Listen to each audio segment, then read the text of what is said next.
देहरादून में कई रिटायर्ड अधिकारियों और कर्मचारियों ने ली बीजेपी की सदस्यता। प्रदेश अध्यक्ष महेंद्र भट्ट ने सभी का पार्टी में किया स्वागत।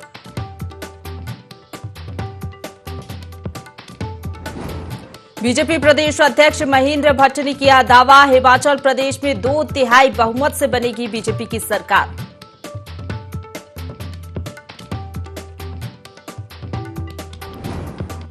सीएम धामी ने की किरण नेगी के पिता से फोन पर बात, न्याय के लिए हर संभव मदद का दिया भरोसा।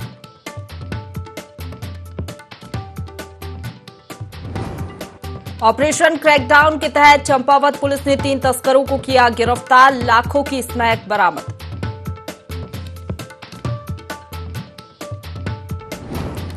कुमाऊं क्षेत्र की पर्यटन नगरी कौसानी में कौसानी महोत्सव की तैयारियां तेज, 19 और 20 नवंबर को होगा भव्य आयोजन।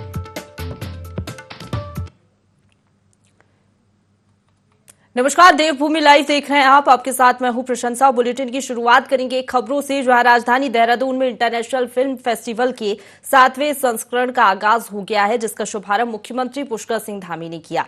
इस दौरान उन्होंने कहा कि राज्य में बड़ी संख्या में फिल्म निर्माता शूटिंग के लिए उत्तराखंड आ रहे हैं, जिसके लिए राज्य सरकार फिल्म निर्माताओं को बेहतर सुविधाएं उपलब्ध करा रही है। साथ ही सीएम धामी ने कहा कि प्रदेश में फिल्मकारों के हित में फिल्मांकन की स्वीकृति हेतु ऑनलाइन सुविधा उपलब्ध कराई गई है। वहीं अब 1 सप्ताह में फिल्मांकन की स्वीकृति प्रदान की जाएगी।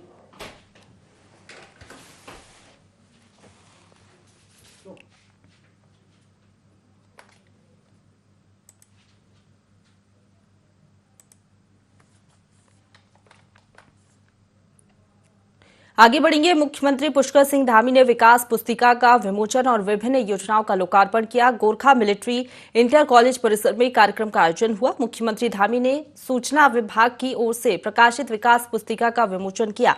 इस दौरान परिवहन विभाग के सॉफ्टवेयर को भी लॉन्च किया गया। इस दौरान मुख्यमंत्री पुष्कर सिंह धामी ने देहरादून और रुद्रपुर में निजी क्षेत्र के अंतर्गत स्थापित ऑटोमेटिक टेस्टिंग स्टेशन का भी ऑनलाइन शुभारंभ किया।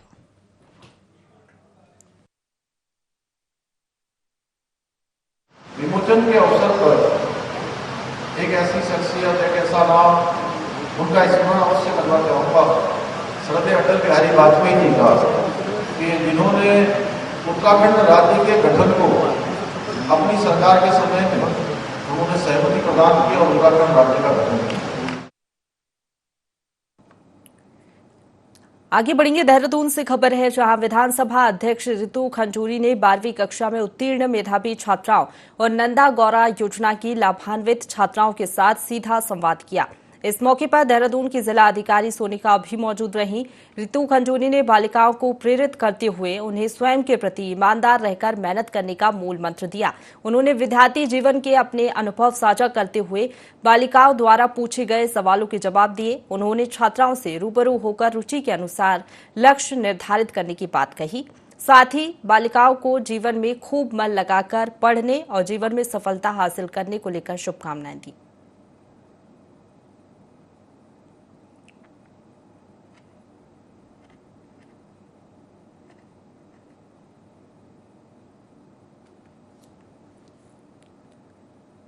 अगली खबर की ओर बढ़ेंगे, जहां हिमाचल प्रदेश के विधानसभा चुनाव में उत्तराखंड पदाधिकारियों के धुआंधार प्रचार के बाद बीजेपी हिमाचल में फिर से सरकार बनाने का दावा कर रही है। उत्तराखंड बीजेपी प्रदेश अध्यक्ष महेंद्र भट्ट ने इसे लेकर बयान दिया। उन्होंने कहा कि पदाधिकारियों के प्रचार प्रसार के बाद मिले रुझान के मुताबिक हिमाचल में एक बार फिर प्रचंड बहुमत के साथ कमल खिलेगा। पदाधिकारियों ने 19 विधानसभा सीटों पर प्रचार किया था, जिसमें कई मंत्री भी शामिल थे। हालांकि बीजेपी का ये दावा कितना सही है, ये तो 8 दिसंबर को जब नतीजे आएंगे तभी साफ हो पाएगी तस्वीर।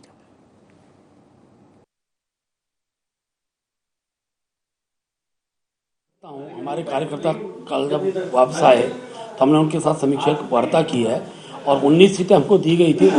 19 में से 19 की 19 विधानसभाओं पर भारतीय जनता पार्टी वहां जीत रही है। इसका मैसेज ये है कि उत्तराखंड के अंदर भी 2/3, हिमाचल के अंदर भी 2/3 बहुमत से भारतीय जनता पार्टी सरकार बनाने जा रही है।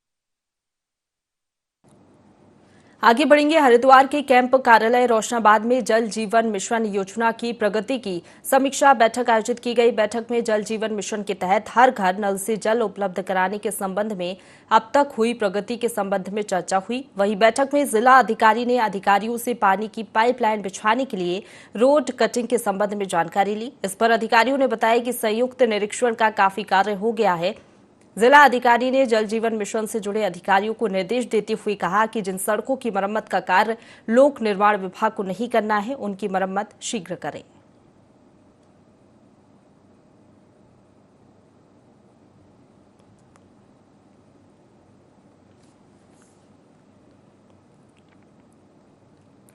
आगे बढ़ेंगे। अब रुक करेंगे हल्द्वानी का, जहां बार एसोसिएशन ने हाईकोर्ट स्थानांतरित किए जाने के फैसले का समर्थन किया। अधिवक्ताओं का कहना है कि वे हाईकोर्ट को नैनीताल शहर से शिफ्टिंग के निर्णय का समर्थन करती है। नैनीताल में पार्किंग और परिवहन की समुचित व्यवस्था न होने से परेशानी का सामना करना पड़ता है। सरकार का सही वक्त पर इसे स्थानांतरित करने का फैसला स्वागत योग्य है। हल्द्वानी हर लिहाज से उत्तम स्थान है और इस बात का स्वागत होना चाहिए। और इसीलिए आज ये बैठक हुई, और बैठक इसलिए हुई क्योंकि जिस तरीके से कुछ नैनीताल में एक अखबार के माध्यम से हम पढ़ रहे थे कि शिफ्टिंग का विरोध हो रहा है, तो वो काहे को विरोध कर रहे हैं? क्योंकि शिफ्टिंग तो नैनीताल से नैनीताल में ही हो रही है, अन्यत्र नहीं हो रही है। कहीं अन्यत्र होगी तब वो विरोध करें। हल्द्वानी के समर्थन से ही नैनीताल में थे, तो हल्द्वानी भी नैनीताल में ही है। तो हल्द्वानी में जो हाईकोर्ट आया है उसका सभी अधिवक्ताओं ने समर्थन करना चाहिए। समाचार पत्रों के माध्यम से ये जानकारी हमें प्राप्त हुई है कि नैनीताल हाईकोर्ट की शिफ्टिंग का एक शासन द्वारा प्रस्ताव पारित किया गया है और एक सर्च कमेटी का उसमें गठन किया गया है। और उस सर्च कमेटी ने अपनी जो रिपोर्ट दी है उसमें हल्द्वानी के गोलापार स्थान को हाईकोर्ट के लिए उपयुक्त पाया है। तो उसका हल्द्वानी बार एसोसिएशन पूर्ण समर्थन कर रही है और इनके द्वारा भी इस बात पर सहमति जताई है कि हाईकोर्ट को हल्द्वानी में शिफ्ट होना चाहिए। और ये आम वादकारियों और अधिवक्ता गणों के लिए उपयुक्त स्थान। नया राज्य बना था, नए राज्य में केवल शुरू में मांग ये थी कि जब देहरादून को राजधानी तय कर दिया गया था तो कुमाऊं में कहीं हाईकोर्ट बनाई जाए। लेकिन जब संसद में माननीय न्याय मंत्री जो भी उस समय अरुण जेटली जी थे, उनके द्वारा नैनीताल शहर को पारित किया गया कि नैनीताल में बनेगी, और उनका ही एक आदेश था, किसी से पूछा नहीं गया, नैनीताल में हाईकोर्ट स्थापित की गई। लगभग सभी बार एसोसिएशन जितनी है वो हल्द्वानी शिफ्टिंग का समर्थन करती है। कुमाऊं क्षेत्र की पर्यटन नगरी कौसानी में पर्यटन को बढ़ावा देने के लिए 19 नवंबर से 2 दिवसीय कौसानी महोत्सव का आयोजन किया जाएगा। जिला अधिकारी अनुराधा पाल का कहना है कि कौसानी विश्व विख्यात पर्यटन नगरी होने के साथ ही यहां महात्मा गांधी का अनासक्ति आश्रम भी है। पर्यटकों को कौसानी के प्रति एक प्रेम को प्रदर्शित करने के लिए कौसानी महोत्सव का आयोजन किया जा रहा है।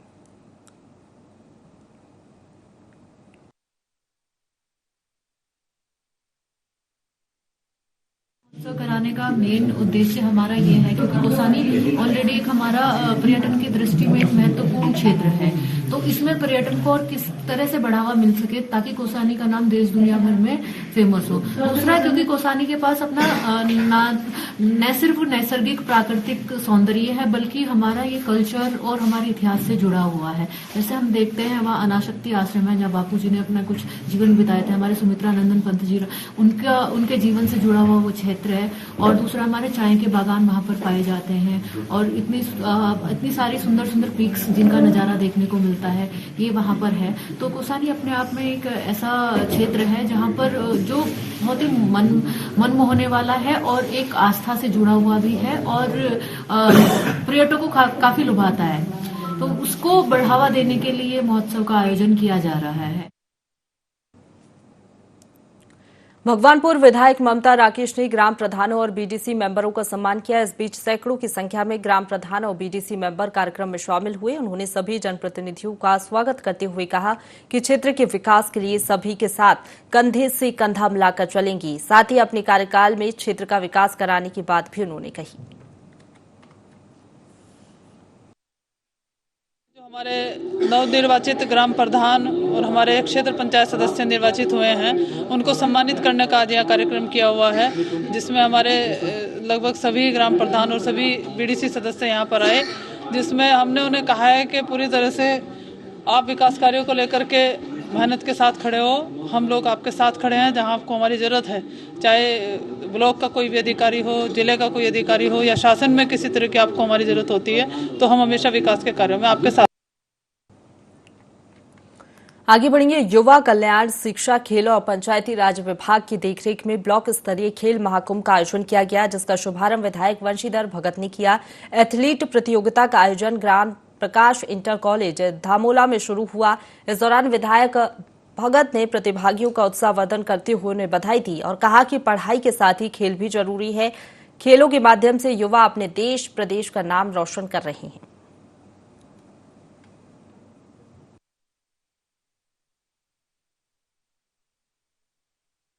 स्तरीय महाकुंभ चल रहा है। ये ज्ञान प्रकाश समूला में हमारे सारे इवेंट हो रहे हैं। आज एथलेटिक्स के इवेंट होंगे, जिसमें ट्रैक इवेंट होंगे और आपके थ्रोज के इवेंट होंगे, जंप के होंगे। कल हमारे टीम इवेंट हैं कबड्डी, खो खो और वॉलीबॉल, और लास्ट दिन हमारा फुटबॉल और बैडमिंटन की प्रतियोगिता है। विद्यालय के प्रांगण में आज कोटाबाग ब्लॉक के ब्लॉक स्तरीय खेल महाकुंभ का प्रारंभ हुआ है। पूरे प्रदेश में ब्लॉक स्तर पर आज खेल कूद प्रारंभ हो रहे हैं। अभी तक ये ग्राम इकाई न्याय पंचायत पर खिलाड़ियों ने खेला, अब छठ के यहाँ ब्लॉक में आए हैं। इसके बाद जिला स्तर पर जाएंगे, उसके बाद प्रदेश स्तर पर जाएंगे। तो एक अच्छा कार्यक्रम देश प्रदेश के अंदर हो रहा। खेल शरीर के लिए भी जरूरी है, दिमाग के लिए भी जरूरी है। दोनों चीजें इससे विकसित होती हैं और जो खिलाड़ी इसमें भागीदारी कर रहे हैं, मेरी उनके प्रति शुभकामनाएं। उधम सिंह नगर के किच्छा में कोतवाली अंतर्गत क्षेत्र में दबंगों ने किसान की कृषि भूमि पर अवैध कब्जा कर लिया है। मामले की शिकायत के बाद भी प्रशासन ने कोई कार्रवाई नहीं की। प्रशासन पर आरोप लगाते हुए सभी पीड़ित परिवार भूख हड़ताल पर बैठ गए हैं। मामले में पीड़ित परिवार ने चेतावनी देते हुए कहा कि जब तक उन्हें न्याय नहीं मिलेगा उनकी भूख हड़ताल जारी रहेगी। किसान ठाकुर दास ने बताया कि किच्छा कोतवाली अंतर्गत वीरू नगला में उनकी 40 बीघा पुश्तैनी जमीन है। खसरा, खतौनी और दस्तावेजों में उनका नाम भी दर्ज है। पीड़ित ने आरोप लगाया है कि कोरोना काल के दौरान सीमाएं सील होने के चलते अपनी जमीन की देखभाल करने उत्तराखंड नहीं जा पाए। इसी दौरान दबंगों ने उनकी जमीन पर अवैध रूप से कब्जा कर लिया और खेती बाड़ी शुरू कर दी। पीड़ित ने आरोप लगाया है कि दबंगों ने उन्हें अपने ही खेत में आने पर जान से मारने की धमकी दी है। किच्छा तहसील में भूख हड़ताल पर परिवार के साथ बैठे ठाकुर दास ने आरोप लगाया है कि उसके द्वारा पिछले 1 वर्ष से लगातार प्रशासन को लिखित शिकायत देकर दबंगों के खिलाफ कार्रवाई किए जाने की मांग की जा रही है।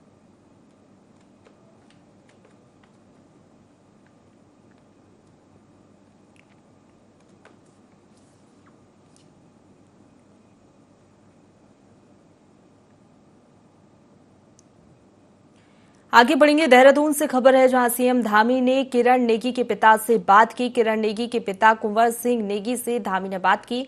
उन्होंने कहा कि निराश ना हो, सरकार हर संभव कोशिश करेगी। सरकार किरण नेगी केस में महत्वपूर्ण कदम उठाएगी, ये सीएम धामी ने आश्वासन दिया। सुप्रीम कोर्ट किरण नेगी के हत्या आरोपियों को बरी कर चुका है। अब इस पूरे मसले पर सीएम धामी ने आश्वासन दिया है। उन्होंने कहा कि हाईकोर्ट ने किरण के हत्यारों को फांसी की सजा सुनाई थी, लेकिन उसके बाद कोर्ट ने उनको बरी कर दिया। देश भर में फैसले पर पुनर्विचार की मांग उठ रही है। तो सरकार हर संभव कोशिश करेगी। देश भर में आपको बता दें, फैसले पर पुनर्विचार की मांग उठ रही है। सीएम धामी ने किरण नेगी के पिता से फोन पर बातचीत की और हर संभव मदद का आश्वासन दिया।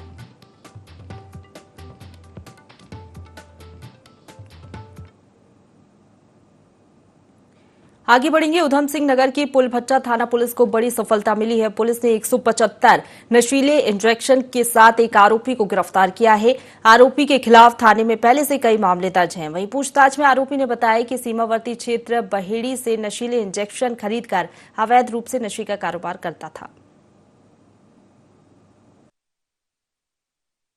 श्रीमान डीजीपी महोदय के निर्देशानुसार नशे के खिलाफ एक अभियान चलाया जा रहा है, जिसमें वरिष्ठ पुलिस अधीक्षक महोदय के निर्देशानुसार एसओ पुलभट्टा द्वारा काफ़ी समय से नशे के तस्करों के विरुद्ध कार्रवाई की जा रही थी। इसी क्रम में साने आलम को कल गिरफ्तार किया गया, जो बहेड़ी से इंजेक्शन लाता था। 300 रुपये का इंजेक्शन लाता था, यहाँ 700 रुपये में बेचता था। 175 इंजेक्शन नशीले पकड़े गए हैं, जो जिसका पूर्व में भी आपराधिक इतिहास है, जो 2 दफ़े 4/25 और 1 दफ़े एनडीपीएस में जेल जा चुका है। उधम सिंह नगर के पुलभट्टा थाना पुलिस को बड़ी कामयाबी हाथ लगी है। पुलिस ने चेकिंग के दौरान नशे के इंजेक्शन की तस्करी कर रहे एक आरोपी को करीब 175 इंजेक्शन के साथ दबोच लिया। पुलिस ने आरोपी के खिलाफ कार्रवाई शुरू कर दी है। पुलिस के अनुसार सीमावर्ती क्षेत्र बहेड़ी, जो कि यूपी का क्षेत्र है, वहां से नशीले इंजेक्शनों की खरीद की जाती है और किच्छा के ग्रामीण व नगर क्षेत्र में महंगे दामों पर इंजेक्शन बेचने का काम किया जाता है। फिलहाल पुलिस ने आरोपी के खिलाफ मुकदमा दर्ज कर कार्रवाई शुरू कर दी है। अपने सहयोगी सुरेंद्र के साथ Raju Sehgal, IND 24 news. Champawat SP Devendra पीछा के निर्देश पर लोहाघाट पुलिस ने बड़ी कार्रवाई की है। पुलिस ने मादक पदार्थों के खिलाफ चलाए जा रहे अभियान के तहत 8.80 ग्राम स्मैक जब्त किया है। साथ ही 3 तस्करों को भी गिरफ्तार किया है। पूछताछ में आरोपियों ने बताया कि तराई क्षेत्र से स्मैक खरीदकर पहाड़ों में ऊंचे दामों में बेचने के लिए ये ला रहे थे। फिलहाल पुलिस आरोपियों के आपराधिक रिकॉर्ड खंगाल रही है। वर्तमान में ऑपरेशन क्रैकडाउन के तहत लगातार चेकिंग अभियान जारी है। इसी के तहत ये खेतीकांड से पहले भगवती मंदिर बैंड पर एक वाहन बोलेरो में स्मैक की तस्करी करते हुए 2 लोगों को गिरफ्तार किया गया, जिसमें से एक है राम सिंह राणा, जिनके कब्जे से 4.20 ग्राम स्मैक बरामद हुई थी, और दूसरे हैं राजीव राणा, जिनके कब्जे से 2.50 ग्राम स्मैक बरामद हुई थी। और एक अन्य मामला ये खेतीखान में ही ग्राम मानर में आकाश देवपा नाम के व्यक्ति को स्मैक के साथ गिरफ्तार किया गया, जिसके कब्जे से 2.10 ग्राम स्मैक बरामद हुई है। इनको गिरफ्तार करके थाने पर मुकदमा पंजीकृत कर दिया गया है और माननीय न्यायालय में पेश किया जा रहा है। वर्तमान में जो ऑपरेशन क्रैकडाउन चल रहा है, इसके तहत चेकिंग अभियान लगातार जारी है। जो भी इस प्रकार की तस्करी करता है या सेवन करता है, और उनके खिलाफ लगातार कार्रवाई जारी रहेगी और ये अभियान आगे भी जारी रहेगा। लक्सर में ठेकेदार की मनमानी सामने आई है। उत्तर प्रदेश से आए 2 मजदूरों को ठेकेदार ने मजदूरी देने से इनकार कर दिया। मजदूरों के 1,62,000 रुपए बकाया हैं, जिसके बाद उनमें से एक मजदूर लक्सर कोतवाली पुलिस के पास मामले की शिकायत करने के लिए पहुंचा। शिकायतकर्ता का कहना है कि ठेकेदार पैसे मांगने पर उल्टा जान से मारने की धमकी दे रहा है। शिकायत के आधार पर पुलिस ने जांच शुरू कर दी है।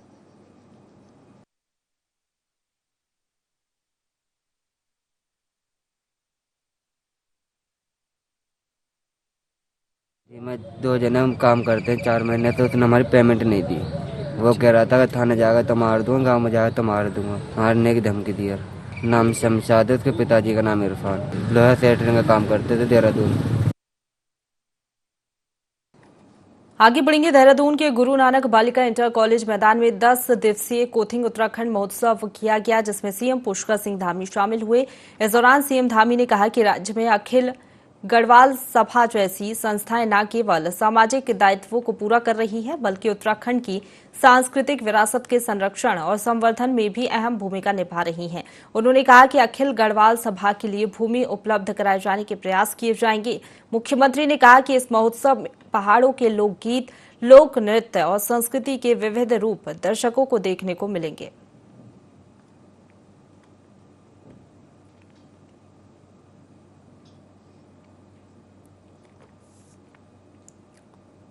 आगे बढ़ेंगे। केंद्र सरकार ने बड़ा फैसला लिया है, जिससे राशन धारकों को बड़ी राहत मिली है। दरअसल केंद्र सरकार ने राष्ट्रीय खाद्य सुरक्षा कानून के तहत लाभार्थियों को सही मात्रा में खाद्यान्न उपलब्ध हो, इसके लिए केंद्र सरकार ने राशन की दुकानों पर इलेक्ट्रॉनिक पॉइंट ऑफ सेल उपकरणों को इलेक्ट्रॉनिक तराजू के साथ जोड़े जाने के लिए खाद्य सुरक्षा कानून नियमों में संशोधन कर दिया है। सार्वजनिक वितरण प्रणाली के लाभार्थियों को किसी भी सूरत में कम राशन न मिले। अब राशन तौल में गड़बड़ी की गुंजाइश ही नहीं बचेगी। इसके लिए राशन डीलरों को हाइब्रिड मॉडल की पॉइंट ऑफ सेल मशीनें दी गई हैं। ये मशीनें ऑनलाइन मोड के साथ ही नेटवर्क न रहने पर ऑफलाइन भी काम करेंगी। वहीं खाद्य पूर्ति निरीक्षक रवि सनवाल ने बताया कि चावल की आपूर्ति जैसे जैसे मिलों से हो रही है, वैसे वैसे भुगतान हो रहा है।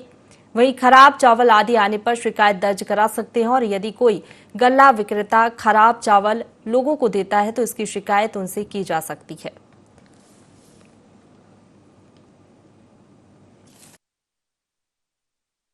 जैसे कि शासन के आदेश भी हैं कि हर दुकान पे अब इलेक्ट्रॉनिक कांटा लगभग अनिवार्य कर दिया गया है। हमारी जानकारी के अनुसार लगभग सभी दुकानों पे इलेक्ट्रॉनिक कांटा अनिवार्य कर दिया गया है अगर ऐसी कोई शिकायत मिलती है कि किसी विक्रेता द्वारा इलेक्ट्रॉनिक कांटे का प्रयोग नहीं किया जा रहा है तो उस पर कार्रवाई की जाएगी और इलेक्ट्रॉनिक कांटा लगे और उपभोक्ता को जो उसकी आवश्यक वस्तुएं हैं वो सही तौल और सही मात्रा में मिलें, यह सुनिश्चित किया जाएगा। जसपुर सामुदायिक स्वास्थ्य केंद्र काफी लंबे समय से सुविधाओं के अभाव में जूझ रहा है, जिसके कारण मरीजों को काफी परेशानियों का सामना करना पड़ रहा है। वहीं स्वास्थ्य केंद्र के उपकरण भी काफी पुराने हो गए हैं और न ही अस्पताल में कोई बाल रोग विशेषज्ञ है, जिसकी वजह से मरीजों को पिछले कई समय से परेशानियां उठाना पड़ रही हैं। इस दौरान सामुदायिक स्वास्थ्य केंद्र के प्रभारी हितेश शर्मा ने बताया कि एक्सरे मशीन भी 20 से 25 साल पुरानी हो चुकी है, जिसकी जानकारी प्रशासन को भी दे दी गई है।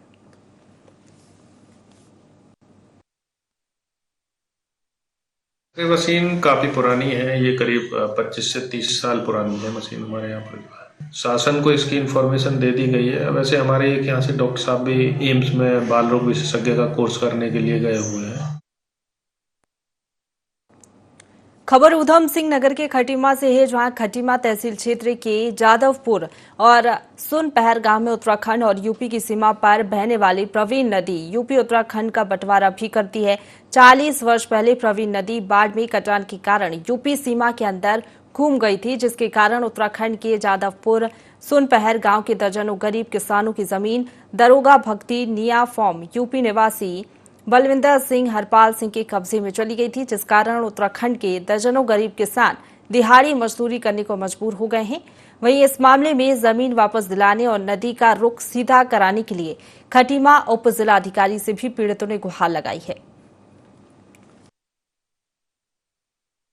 जो जमीन हमारी 40 साल से कट के यूपी में चली गई थी, अपना बलविंदर सिंह और हरपाल सिंह जोत रहे थे, वो उन्होंने हमें वापस करके अपना बहुत धन्यवाद उनका। उन्होंने सब कुछ राणा लोग हैं, कुछ सरदार लोग हैं, इनको वापस कर दी गई है। उधर अपने जसविंदर सिंह पप्पू उर्फ चेयरमैन, जिन्होंने बहुत पूरा सहयोग उन्हीं का है। हमें 40 साल बाद जो ज़मीन मिली है खुश है, जो हमें पप्पू भैया की मदद से मिली है। और ज़मीन हमारे जो ससुर जी हैं, हमारे परिवार वालों को मिली है, जिसे 7 भाई हैं, उनके 7 भाइयों के लिए मिली है। हम लोग यहाँ पर सब जितने आदमी थे वहाँ उनके घर में गए और मैंने सबकी कंडीशन बताई। देखिए ये दिहाड़ी कर रहा है, ये लेबरी कर रहा है, ये नौकरी कर रहा है, किसी के पास खाने के लिए ज़मीन नहीं है, तो ये ज़मीन जो है आप छोड़ देंगे तो बड़ा बेहतर रहेगा, आपका बहुत आभारी होंगे हम लोग। तो उन्होंने कहा ठीक है, नदी सीधी कर लो, हमें कोई प्रॉब्लम नहीं। हम लोगों ने अपने पैसे से नदी सीधी कराई है, सब ने, किसी ने 10,000, किसी ने 5,000, किसी ने 2,000 रुपये लगाए और ये कार्य सारा मेरे द्वारा कराया गया। तो उन्होंने उनका बड़ा सहयोग रहा कि 40 साल से इस जमीन पर वो काबिज थे। 40 साल के बाद हमारे लोगों को जमीन आई है और बड़ा हर्ष का माहौल बना है, बड़ी खुशी है हमारे गांव के लोगों को। इसी के साथ बुलेटिन में फिलहाल इतना ही। खबरों का सिलसिला लगातार जारी है, आप बने रहिए हमारे साथ।